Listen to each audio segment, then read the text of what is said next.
पालटिछि प्रतारणा। एबे भी मंडी रे गदा होई रहिछि धान। निघोड़ निद्रा रे प्रशासन। रबी ऋतु रे चाष आरंभ होई जाइथिबा बेले एबे भी खरीफ ऋतुर धान किणा सरुनी।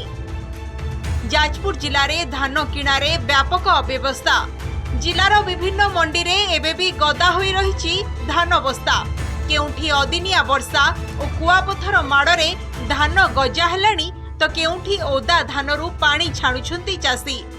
अन्य केउठी जरीपाल घोड़ाई धान बिक्री करने चाषी चातक भली अनाई बसिछंती। चलित मास शेष सुधा मंडी धान संग्रह शेष करने दिया जायथिला परामर्श। मात्र कृषि समवाय विभागर दायित्वहीनता जोगु यह कार्यकारी होई पारुनथवा नै अभियोग करिसंती चाषी। एपटे धान बिक्री होई पारुनथवारो अनेक चाषी जिला बाहरु आसुथवा ब्रोकर मानक जरिया रे साग माछ दर रे धान बिकी अभावी बिक्रीर शिकार हेउछंती। चाषी की जो डाकरा देइतला प्रेस्टीज प्राइस पेंशन ये मध्य मोटे 1% से कार्यकारी हेनी। चाषी खरारे बसुଛନ୍ତି वर्षारे बसुଛନ୍ତି ना तापाई छात पाल पड़ी ना चेयर पड़ी ना पानी अच्छी ना प्रेस्टीज अच्छी ना पेंशन अच्छी ना कौन जिनस अच्छी। ये केवल सरकार मिछ कथा 800 करदे आपंकर कौन रेट वृद्धि करदे 3150 धान तो एपर्त गोटे मस हो 2 मास है आज्ञा गजा है धान। जो झड़ तोफान होदर भी चाषी मैंने अनिद्रा हो धान रखुच्च देखुं आप निजे देखु धान सब ट्राक्टर किए कांधर बोईक आनिक धान सब रास्ता कट रखुच्च उच्चा जगह किंतु मिलर का संपूर्ण असहयोग। जिलापाल को दाबी करूँ यथाशीघ्र मिलर एक्शन नियंतु आम धान यथाशीघ्र उठिले आम जाकि घर आम छुआ पिला छाड़ी पड़ी रही आम घर को जीवु। धान किणा अव्यवस्था नहीं 2 दिन तले राति रे दशरथपुर ठारे चाषी हो हल्ला देखा मिलता।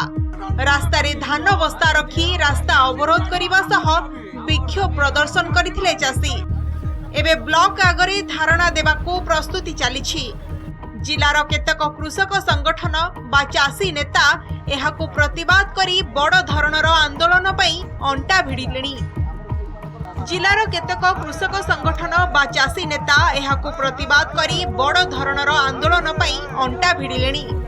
अन्यपटे कृषि समवाय एवं जोगाण विभाग अधिकारी कहिसंती समस्यार समाधान पई उद्यम जारी रहिछि। चाषी माने राति रे धान रखिचंती जगी बसचंती शीत खरा नाइ वर्षा काकर जगी बसचंती शेंड खाइलाणी एणे छेली खाइलाणी से धान गजा हेलाणी। तेणु मान्यवर जिलापाल को अनुरोध करुच्ची यथाशीघ्र टार्गेट दवा सहित तलिया पीएसएसु एवं आमर जो गाड़ी आसुना मिलर मान गाड़ी पठे शीघ्र धान नौटे धान सब गजा हो तल धान गुड़ाक उपर धान गुड़ाक पाल ढंकाई जदिव अच्छी तल धान गुड़ा गजा हबार लक्ष्य करागलानी। यदि आसंता 7 दिन भीतर न उठिब 8 दिन बेलू 28 तारिख रे जिलापाल कार्यालय रे समस्त धान को पुरेकी चाषी माने जिलापाल को जिम्मा देकी आसमु। जिलापाल जो दिन किणिकी बिक्री करके चाषी मान को पैसा देबे चाषी माने जाइकी आनिबे। तांकर टोकन पहुँचनी एडवांस से माने पकई देथिले आगो वाला को पछरे पकईकी पछ वाला ठो किनुथिले जहा फल कि किछिटा लाभ से जाइए सेटा गवर्नमेंट को लिखाई अप्रूव हो गला माने सेटा भी किनि देबो। 26 तारिख भितर जेते धान अच्छी सब उठी जिवो। आज तो पाग टिके खराब अच्छी। धार्य दर रे धान बिक्री पाई चाषी भेड़ा बुड़ीबाकू बसिलाणी। एबे सरकार एवं प्रशासन पक्षरु एहाकू प्रतिहत करिबाकू केउ प्रकार पदक्षेप निया जाउछि ताहा उपरे समस्तक नजर रहिछि। जाजपुर वीडियो जर्नलिस्ट सौम्य रंजन सह तपन महांती रिपोर्ट नंदीघोष टीवी।